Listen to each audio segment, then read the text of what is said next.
नमस्कार प्यारे बच्चों, एक बार पुनः आप लोगों की आपकी अपनी हिंदी क्लास में बहुत बहुत स्वागत और अभिनंदन है। प्यारे बच्चों, आज की इस क्लास में हम लोग रसखान जी के सवैये के अभ्यास कार्य का अध्ययन करेंगे। तो आइए चलते हैं हम लोग रसखान के सवैये के अभ्यास कार्य की ओर। पहला प्रश्न है कि ब्रजभूमि के प्रति कवि का प्रेम किन रूपों में अभिव्यक्ति हुआ है। कवि ने ब्रजभूमि के प्रति अपने प्रेम को कई रूपों में अभिव्यक्ति किया है।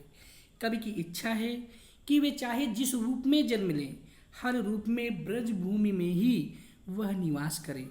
यदि मनुष्य हो तो गोकुल के ग्वालों के रूप में वे निवास करना चाहते हैं।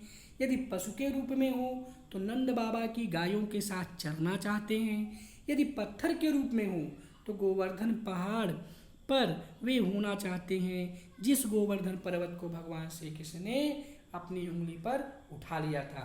यदि वे पक्षी के रूप में जन्म हो तो वे यमुना नदी के किनारे कदम्ब की डाल पर ही बसेरा करना पसंद करेंगे। कहने का तात्पर्य यह है कि कवि की इच्छा है कि यदि वह मनुष्य के रूप में जन्म पाए तो गोकुल का निवासी हो, पशु बने तो नंद की गायों के बीच में चरे, यदि पत्थर बने तो कृष्ण द्वारा उठाए गोवर्धन पर्वत का ही, और यदि पक्षी का जन्म पाए तो उसकी अभिलाषा यमुना के तट पर स्थित कदम्ब की डाल पर बसेरा करने की है, जिसके नीचे कृष्ण वंशी वादन करते हैं।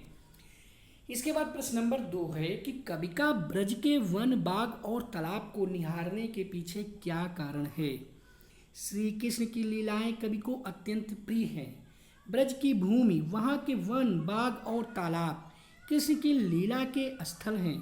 अतः कवि अपने आराध्य कृष्ण का सामीप्य पाने के लिए ब्रज के वन, बाग और तालाब को अपनी आँखों से देखना चाहता है। कृष्ण अर्थात कवि का कृष्ण के प्रति जो प्रेम है वह सभी सीमाओं से परे है। कवि को ब्रज की एक एक वस्तु में कृष्ण ही दिखाई देते हैं, इसलिए वह ब्रज के वन, बाग और तालाब को निहारते रहना चाहता है। प्रश्न नंबर 3 है कि एक लकुटी और कामरिया पर कवि सब कुछ न्यौछावर करने को क्यों तैयार है। एक लकुटी और कामरिया पर कवि सब कुछ न्यौछावर करने को इसलिए तैयार है कि दुनिया के अन्य साधनों में वह शांति नहीं मिलती जो कृष्ण के समीप स्वयं को ले जाने से प्राप्त होती है। अतः वह कृष्ण को प्रिय तथा गोचारण में कृष्ण द्वारा प्रयोग किए जाने वाले संसाधनों को प्राप्त कर लेने मात्र से ही प्रसन्न है। उसे कृष्ण के अतिरिक्त अन्य किसी वस्तु की कोई आवश्यकता नहीं है। अर्थात कवि हर वह काम करने को तैयार है जिससे वह कृष्ण के सानिध्य में रह सके, इसलिए वह लकुटी और कंबल पर अपना सब कुछ न्यौछावर करने को तैयार है। प्रश्न नंबर 4 की ओर अब हम लोग आगे बढ़ते हैं। प्रश्न नंबर 4 में आप देखेंगे कि सखी ने गोपी से कृष्ण का कैसा रूप धारण करने का आग्रह किया। अपने शब्दों में वर्णन कीजिए। सखी ने गोपी से कृष्ण का रूप धारण करने का आग्रह किया। वे चाहती हैं कि गोपी मोर मुकुट पहनकर, गले में माला डालकर, पीले वस्त्र धारण कर, हाथ में लाठी लेकर पूरे दिन गायों और ग्वालों के साथ घूमने को तैयार हो जाए। इससे सखियों को हर समय कृष्ण के रूप के दर्शन होते रहेंगे। प्रश्न नंबर 5 है कि आपके विचार से कवि पशु, पक्षी और पहाड़ के रूप में भी कृष्ण का सानिध्य प्राप्त क्यों करना चाहता है। कवि कृष्ण से इतना प्रेम करता है कि वह अपना पूरा जीवन उनके समीप बिताना चाहता है, इसलिए वह जिस रूप में संभव हो उस रूप में ब्रजभूमि में रहना चाहता है। इसलिए कवि पशु, पक्षी और पहाड़ के रूप में भी कृष्ण का सानिध्य प्राप्त करना चाहता है। इसके बाद प्रश्न नंबर 6 है कि चौथे सवैये में गोपियाँ अपने आप को क्यों विवश पाती हैं। कृष्ण की मुरली की धुन इतनी मोहक होती है कि उसे सुनने के बाद कोई भी अपना आपा खो देता है। गोपियाँ वह हर काम कर सकती हैं जिससे उन पर कृष्ण के पड़ने वाले प्रभाव को छुपा सकें। लेकिन उनका सारा प्रयास कृष्ण की मुरली की तान पर व्यर्थ हो जाता है।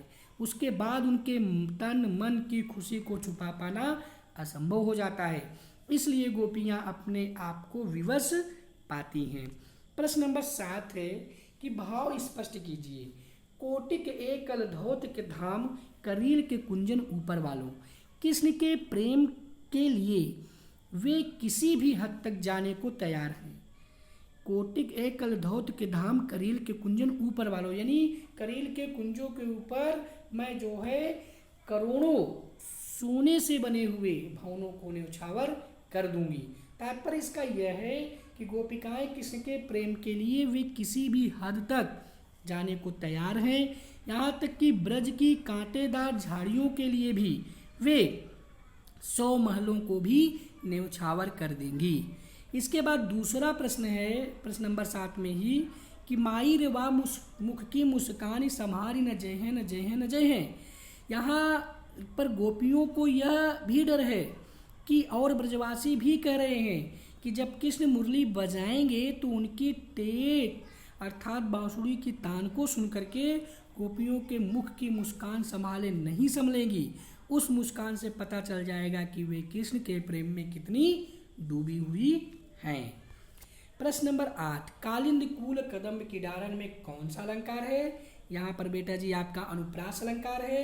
जहाँ पर एक ही अक्षर की आवृत्ति बार बार होती है वहाँ पर अनुप्रास अलंकार का प्रयोग किया जाता है।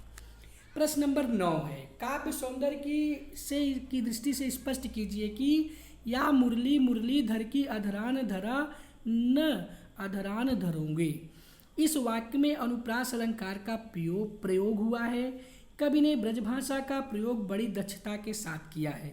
वह इस छोटी सी पंक्ति में से कवि ने बहुत बड़ी बात व्यक्त की है।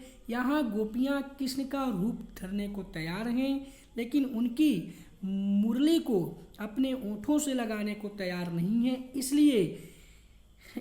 है, इसलिए कि वह मुरली गोपियों को किसी सौतन की तरह लगती है जो सदैव कृष्ण के अधरों पर लगी रहती है। इसके साथ साथ यहाँ पर जो है अनुप्रास अलंकार का भी प्रयोग किया गया है। जैसे मुरलीधर अधरान धरी अधरान धरऊंगी। अनुप्रास अलंकार के साथ साथ यहाँ अधरान धरी अधरान धरऊंगों में यमक अलंकार का भी प्रयोग किया गया है, जिसमें पहले यमक अलंकार पहले अधरान शब्द का अर्थ है कि ओंठों पर धारण करूंगी और दूसरे अधरान शब्द का अर्थ है ओंठों पर धारण नहीं करूंगी। जो है इस तरह से प्यारे बच्चों हम लोगों ने रसखान जी के सवैये से संबंधित इनके अभ्यास कार्य का अध्ययन किया। आज के लिए बस इतना ही। धन्यवाद। जय भारत, जय हिंदी।